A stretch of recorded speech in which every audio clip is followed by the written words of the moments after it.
So, this talk, it's born out of my ongoing interest in the relationship between violence and sex. Sex as necessarily violence not as an external force necessarily that comes and impinges the subject, but violence as a fundamental attribute of sexuality on the level of the psyche, right? And so my background theoretically is very much rooted in psychoanalysis, so here I'll be thinking through some of that Freudian Lacanian tradition of realizing that pleasure and pain are never too far apart, right? So before I read the actual short paper, I wanted to also situate myself a little bit, because the way that I write is in a very essayistic manner, and so it would make sense for me to make a couple of remarks.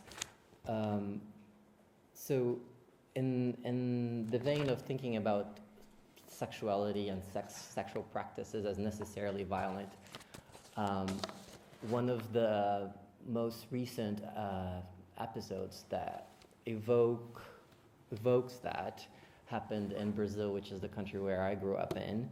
About a month ago, a 16-year-old girl was gang raped by 33 men. And it was all over the news, and the attackers, of course, recorded video of the rape and promptly shared the video online as it happened and afterwards and so on. And it was interesting because although most people seem to be, of course, outraged by the rape and by the fact that it went viral, as it were, in its video format, people were at the same time that they were outraged, they seemed to be very much invested and hungry for consuming the images of the assault and sharing them. And so there's this kind of ambivalence when it comes to pleasure and sex and violence that we often fail to recognize, right? A similar logic plays out in all sorts of affairs involving sex, but I'm reminded of Amy Adler's, she's a sort of law philosopher, law scholar at NYU, and she's written about those 1990s Calvin Klein ads that became controversial because they featured half-naked children sporting underwear. And one of her arguments is that the very fact that the sort of legal people, the judges assessing whether or not those photographs were amounted to pedophilia, they themselves, as they passed around the photographs and sort of scanned them for evidences of pedophilia, they themselves were sort of engaging in pedophilic acts. Right? So this particular talk, its genesis is my PhD thesis, where I worked through the notion of the researcher as erotically implicated in her object of inquiry, and where I highlighted my own libidinal presence in my research. It was thus an essayistic dissertation that pulled from psychoanalysis, queer theory, and structured itself around sexual fantasies that I recognized in my own sex life, as well as in the economy of textual and visual exchange of hookup and dating sites and apps. Here I analyze trans, not as an identity, but as a technology of jouissance, or enjoyment, whose political ramifications may be considered afterwards, but not as a starting point, nor as an objective. Digital technologies that allowed so-called gay men to come in contact, sexual and otherwise, with heterosexually defined males through part-time cross-dressing have given rise to an overlooked and invisible phenomenon in which those who accept or accepted gay as a category of identification by default utilize digitally mediated cross-dressing as a device to discover new possibilities of pleasure, of risk, and of transitory forms of identification with woman. By posting ads or creating profiles as a T-girl or cross-dresser, one is able to turn one's images and one's body from indifferent or even mocked to desired in the eyes of the ever coveted straight male. And so there are several websites and apps, mostly websites, that allow for this kind of what I'm saying is an overlooked economy where people will dress up as women just for the sake of hooking up with straight defined, heterosexually defined males. So these people would be passing as cisgender, gay or not, perhaps most likely gay men in the public sphere, but would utilize this sort of pragmatic, would make a pragmatic usage of trans for the sake of a sexual encounter with a heterosexually identified male. So here we see gay men increasingly cross-dressing in the private sphere to find straight men, and that out of that encounter, the limits of sexual identity and the practices and objects conventionally linked to them are tested, expanded, resignified, queered, and themselves mocked. Thanks to digital technology, an encounter I would call then trans-orientational is produced, which opens the door for a new relationship between the subject and sexual difference, one rooted in semblance, in multiplicity, that is, in the object of desire and its vicinity, not in the object of desire as a precise destination, nor as a corporeal materiality per se. The object, woman here, is found then to be a semblance. The digital enables, sustains, and dilates further the duration of what Judith Butler would call the lacuna between one normativizing and gendering repetition and the next. For Butler, it is this very space between one repetition and the next that's a hopeful space, right? So in a sense, gender is built through repetition as much else, but luckily, before one repetition gives way to the next one, there is a small space where something else can occur, right? Something off script. So this phenomenon exposes a loophole in heterosexual logic, or an inherent breach in the heterosexual contract. While the object of desire reveals itself to be a semblance, potentially divorced from its material referent, and where these two figures, the cross-dresser born through the digital and the new heterosexual man awoken by the digital, they enter into relation at last. They speak to each other, they look, they touch, they fuck, and perhaps even they love. This conjuncture also underlines a transition not only of the cross-dresser, which remains pragmatically partial, but of the heterosexual man himself, who finds himself transitioning toward a new relation to the figure of woman, one that recognizes the vicinity of the object as counting as the object itself. If the object qua object is nowhere to be found, even when its materiality aligns closely with its idealized image, one must settle for what counts as the object, what looks and acts like it. Here then, the object is not just a semblance, but the object is a practice. Trans is here deployed as a demythologizing technology of gender and of the present. Its benefits are not in the horizon. It gives bodies that don't matter a way into a symbolic system and a sexual economy that otherwise would bar them in the name of some kind of materiality, which their strategy for enjoyment proves to be a sham.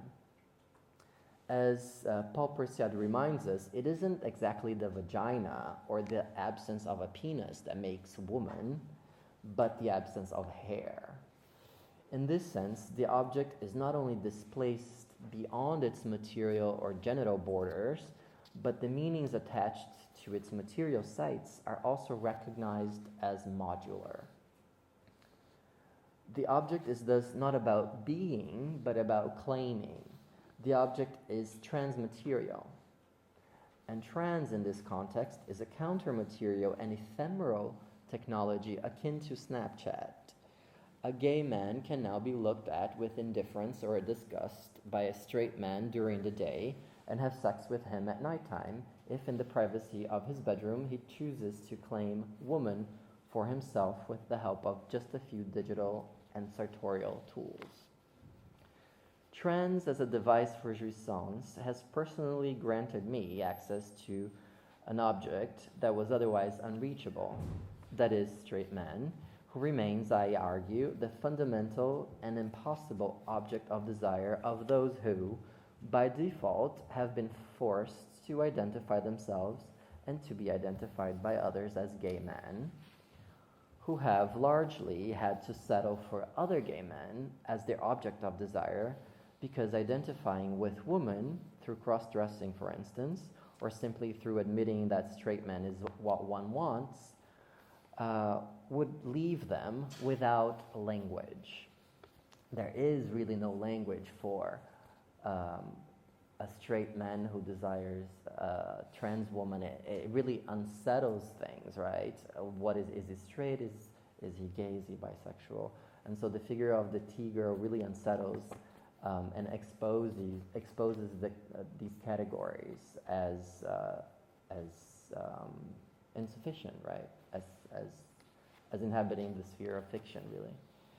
So gay men have for too long held on to the little privilege they may still hold by enacting the fictive materiality of the object. A penis is a penis no matter what. A male body is a male body. And disavowing the potential femininity of their position, of their bodies, instead of taking advantage of it, even if just for a moment. We see how the object of desire is actually not precise, but approximate, anchored in semblance, even if semblance doesn't always do justice to the object as an ideal, as an image, as a set of discourses and narratives.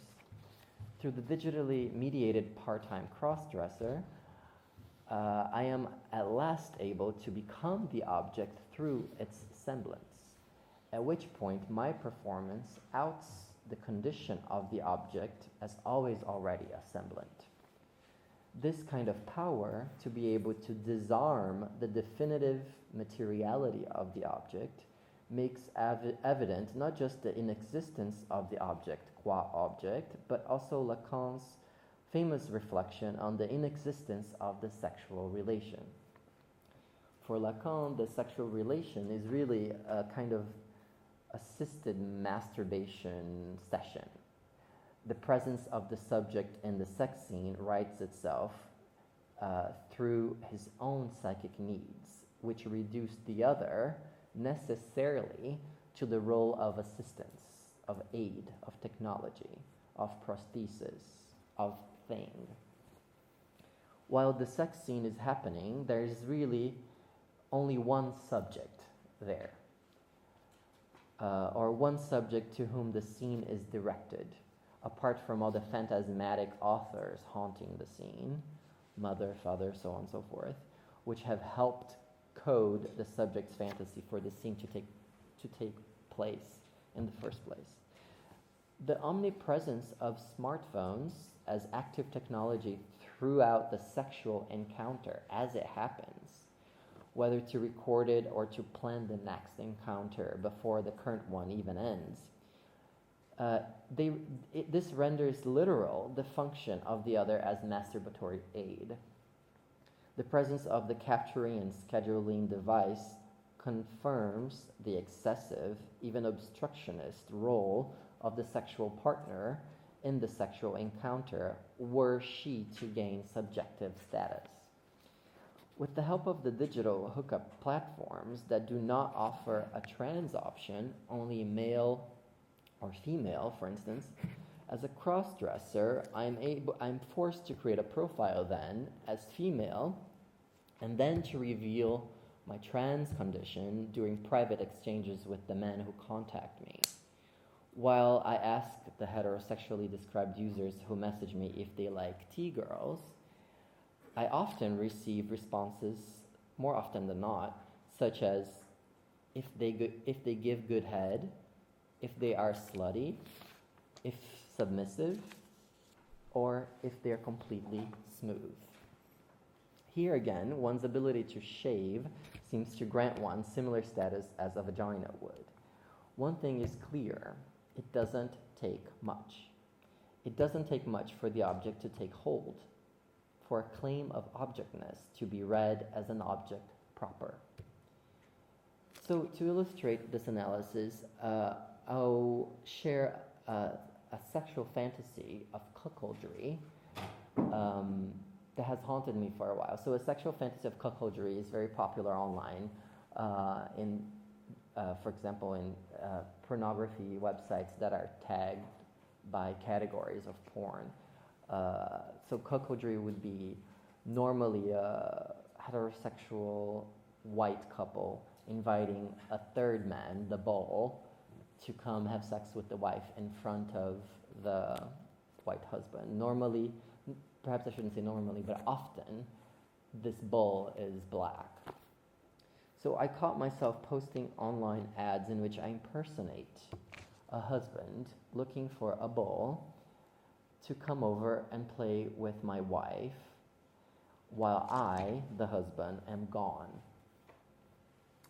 Although I don't reveal the wife is a cross-dresser until later. The bull is to borrow my wife in front of a webcam so that I can watch the act of cuckoldry remotely and record it. Since the wife will probably ask for the bull to wear a condom, the fantasy goes, I ask him to try and discreetly pull the condom off during sex without her noticing it. Since the wife, and to my surprise, the absolute majority of responders completely agree to this. It's worth recalling the bull originally responds to an ad that said nothing about the transsexual condition of the wife, but that he usually doesn't mind when such detail is revealed in the third or fourth email exchanged. Within the logic of this fantasy, then, the bull must be haled away from his normative trajectory so he can still smell of its normativity when he deviates toward my cross-dressing direction, when he transitions from having his gaze directed at a woman to the T-girl, as if contaminating me with the legitimacy of his original intentions. If the switch and bait on the part of the husband amounts to a kind of treason,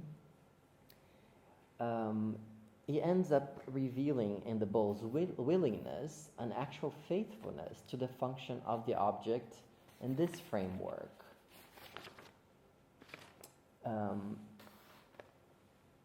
The object then, of course, again, revealing itself to being a substance, not a substance, but a semblance.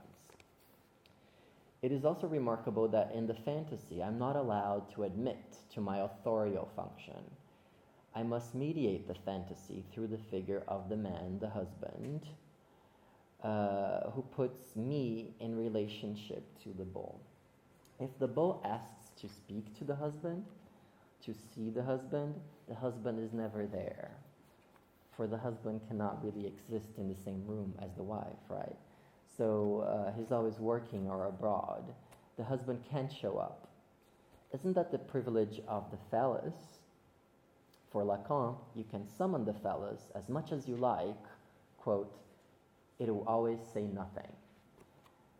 The sex thus unfolds as a kind of rape as I feign ignorance about the dynamics of the scene that I actually authored. I try to keep my head as down as possible, but it's hard not to look back and admire the scene as if from afar, With my head glued to the mattress, turned just so I catch glimpses of ourselves in the mirror and the computer screen, which is streaming the scene, the sight of the imaginary gaze of the missing husband. I need to give the bull an opportunity to seal the deal he made with the husband and take the condom off without my knowing it. Except that he's the one who doesn't know. Or perhaps he does, but still. That's precisely the psychoanalytic logic of the fetish, right? I know, but still. At the moment he begins pulling off the condom, I am supposed to turn around and ask what he's doing. I'm supposed to catch him red-handed. But I'm not mad. I'm sincerely wondering where the condom is. We have to find the condom. This is where the fantasy ends, with the disappearance of the condom. In this scene of fantasy, of sex, of deception, and now of analysis, unauthorized violence is heterosexuality's most fundamental totem. Rape appears as a shortcut to heterosexual pleasure, to pleasure as heterosexual, or to the fantasy of heterosexual pleasure. Rape is what provides the phantasmatic mimicry of a heterosexual scene of pleasure, believability, when the fictions of a settled biological difference, penis, vagina, man, woman, aren't offered up as givens or ready-made, as is the case with trans. This logic slips out in moments such as a recent transphobic attack in Sao Paulo, Brazil, a couple years ago, when 3 men tried to rape a very feminine-looking 19-year-old boy while shouting, quote, "You want to be a woman? So you're going to get beat like a woman," end of quote. Ian McEwan's novel On Chesapeake Beach dramatizes this logic. To feel sufficiently placed in the position of woman, one has to lie. I would have to lie then here about my intentions and about my knowing, and as such, the sex scene would inevitably be staged as a rape because men would always end up taking more than woman is willing to give. In McEwan's novel, man and woman play out the script of their gender transactions very thoroughly. The edicts are clear, and despite bouts of unexplainable impulses toward ad-libbing, men and women respect the boundaries of their matching slots. Romantic complementarity is a myth that heterosexuality depends on, but McEwan unravels its gaucheness so coldly one would think this relation between men and women were actually an algorithmic process, since it's so heavily scripted. The bodies engage in no fusion at all, but in a one-way transaction, actually, which, as Lucy Rigaret and others have reminded us, will only see the exchange of one thing, woman. McEwan's woman dresses in a way that traps her and possesses thoughts that don't seem her own, he says. Quote, "They were piped down to her," end of quote. She's always automatically certain of things, mostly that everything is her fault. She devours herself into a receptacle. After enduring such disappearing act, so much pretense, such spectacular performing of the lack that becomes her, woman is empty so that she can be filled. On Chesapeake Beach reminds us that sex, that is heterosexual sex, as a fantasy and as a practice, has got to be some kind of rape, because from the phallus one is not to accept anything less. The penis, which is, for Lacan, the phallus as people imagine it, is itself like a stupid beast that, quote, "knows no limit, offering one of the rare experiences of infinity." Freud, Irigaray, Helen Deutsch, and others note that rape can work as the model for heterosexual relations, as the epitome of female jouissance. It isn't without interest that central to the concept of jouissance, is the idea of subjective division. The quote, the paradoxical form of pleasure that may be found in suffering, end of quote. Irigaray, from Irigaray, the quote. I'm reminded also of the French psychoanalyst Jacques-Alain Miller, who claims that, he might have a feminist walk into his office as an analyst and complain or claim that she has rape fantasies, right? And that she's shocked by this because it doesn't coincide with her public sort of rational intellectual politics. But for Miller, he sees no contradiction in this because these two things inhabit different registers in the psyche, right? So it would be perfect. It would only make sense that one could hold feminist politics and still catch herself with these fantasies that are counter to one's sort of rational way of being in the world, precisely because desire comes from a place that governs us. We don't govern it, right? The unconscious. So while something may feel pleasurable for one psychic agency, it may cause pain for another. Curiously, Tim Dean describes the relationship between pleasure and jouissance as a prophylactic one, in the sense that it forms a condom-like barrier, keeping the subject from being overwhelmed. In McEwen's context, man is to do all the work that will lead up to and produce intercourse. Woman is simply to surrender. In my condom-pulling fantasy of cuckoldry, my agency is muddied by my feigned capitulation. I am playing both roles. I am playing all roles.